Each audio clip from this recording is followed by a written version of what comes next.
এই জন্য আপনাকে জাহান্নামে যেতে হবে।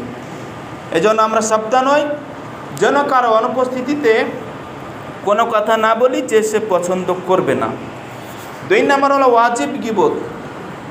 ওয়াজিব গীবত কি, মানে আবশ্যক গীবত কি?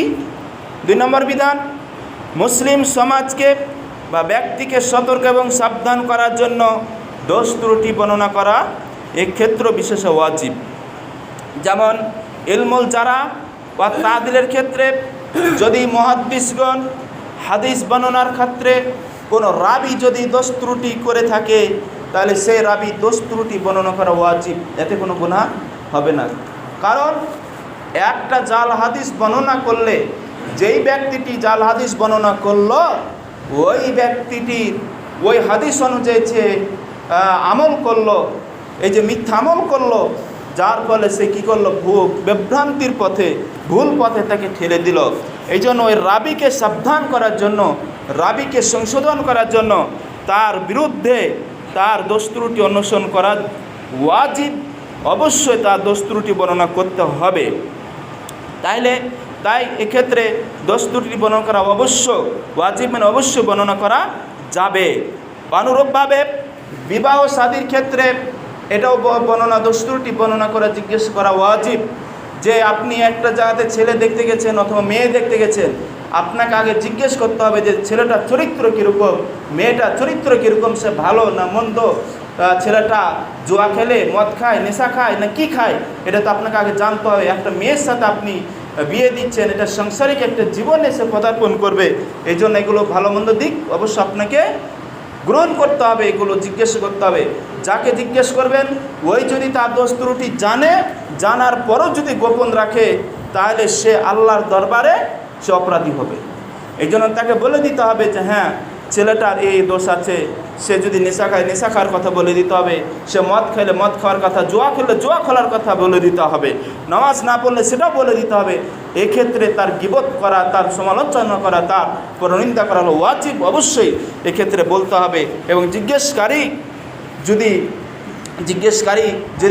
ওই ব্যক্তি যদি উত্তর না দেয়, তাহলে তাকে অপরাধী হতে হবে। তাহলে বিয়ে শাদীর ক্ষেত্রে কি তার সে দোষ ত্রুটিগুলো জেনে নেওয়া উচিত। কারণ দোষ বর্ণনা না করলে জিজ্ঞেসকারীকে ধোঁকা দেওয়া হবে।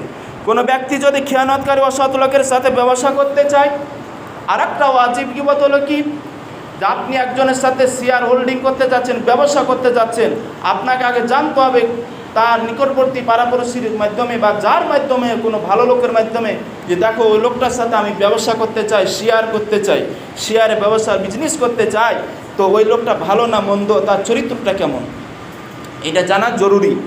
শুধু জরুরি না, মানে আবশ্যক, অবশ্যই জানতে হবে। এক্ষেত্রে কোনো গুনাহ হবে না, বরং আরও আবশ্যক, ওয়াজিব।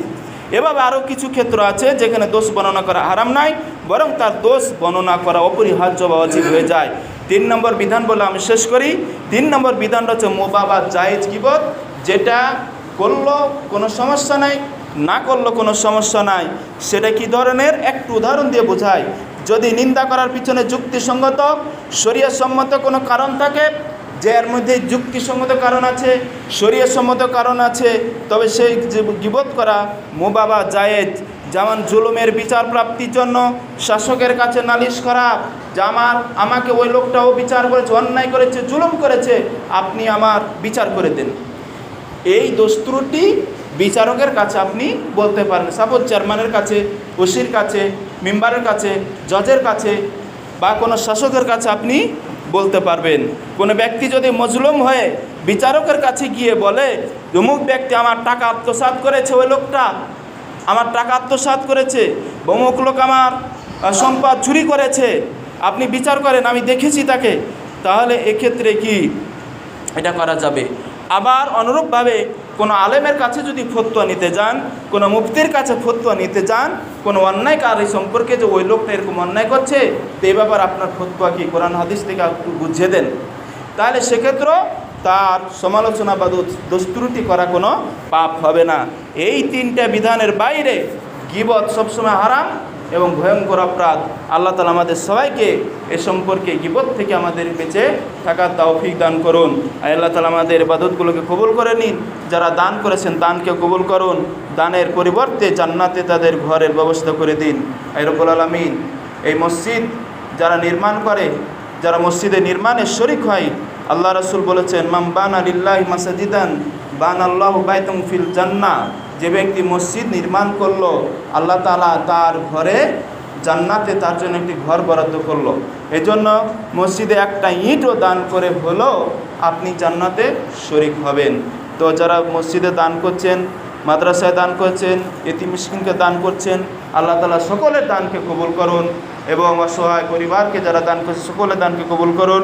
একজন 1000 টাকা দান করেছেন, আল্লাহ তার দানকে কবুল করুন, তার পরিবারে হায়াতে তাইবা দান করুন, তার আত্মীয় স্বজন তার ওয়ারিসরা যারা মারা গেছেন তাদের কবরকে জান্নাতবাসী করুন এবং জান্নাতের সঙ্গে যোগাযোগ করে দিন, আমিন। তার জীবনের সমস্ত গুনাহ খাতা মাফ করে দিন, আমিন।